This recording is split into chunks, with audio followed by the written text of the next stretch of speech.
ایک معصوم خواب۔ یہ کہانی سجاد کی ہے، جو ایک غریب مگر محنتی کسان تھا۔ سجاد ایک چھوٹے سے گاؤں میں اپنی بیوی فاطمہ اور 6 سالہ بیٹی مریم کے ساتھ رہتا تھا۔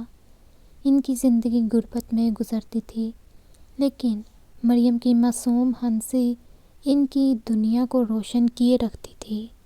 مریم ایک خواب دیکھتی تھی۔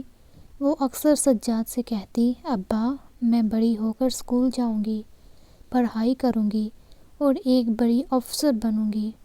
پھر ہم اپنی چھوٹی سی جھونپڑی کی بجائے ایک بڑا گھر بنائیں گے۔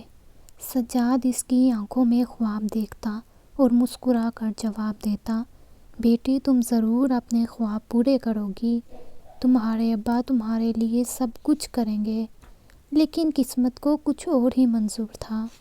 گاؤں میں خشک سالی ہو گئی اور سجاد کی فصلیں تباہ ہو گئیں۔ گھر میں کھانے کو کچھ نہیں تھا اور قرض خواہوں کے دباؤ نے سجاد کو بے بس کر دیا۔ وہ دن رات کام کرتا، لیکن غربت کا سایہ ان کی زندگی سے جانے کا نام نہیں لے رہا تھا۔ ایک دن مریم نے فاطمہ سے کہا، اماں، اسکول کب جاؤں گی؟ میری سہیلیاں کہتی ہیں کہ ان کے ابا نے ان کے لیے کتابیں خریدی ہیں، کیا میرے لیے بھی آئیں گی؟ فاطمہ نے اپنی بیٹی کو سینے سے لگا لیا اور آنکھوں میں آنسو لیے کہا، بیٹی، تمہارے ابا بہت محنت کر رہے ہیں، جلد ہی سب ٹھیک ہو جائے گا۔ سجاد یہ سب سنتا تھا اور دل ہی دل میں ٹوٹ جاتا تھا۔ وہ اپنی بیٹی کے خوابوں کو پورا نہ کر سکا اور نہ کر سکنے کے احساس میں خود کو ناکام سمجھتا تھا۔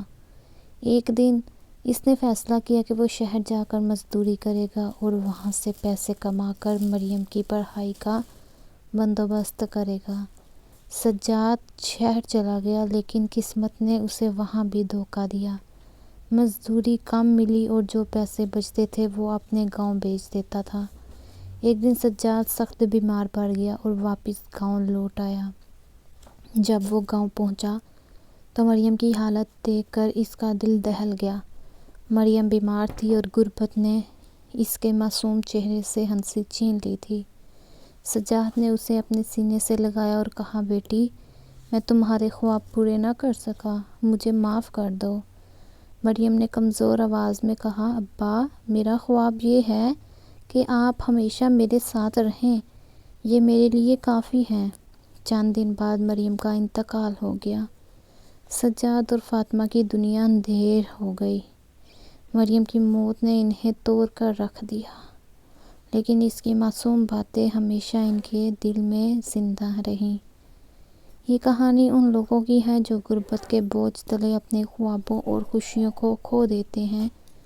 یہ ہمیں یاد دلاتی ہے کہ خوابوں کا پورا نہ ہونا دلوں کو کس طرح زخمی کر دیتا ہے، اور زندگی میں تلخ حقیقتیں کبھی کبھی معصومیت کو نگل لیتی ہیں۔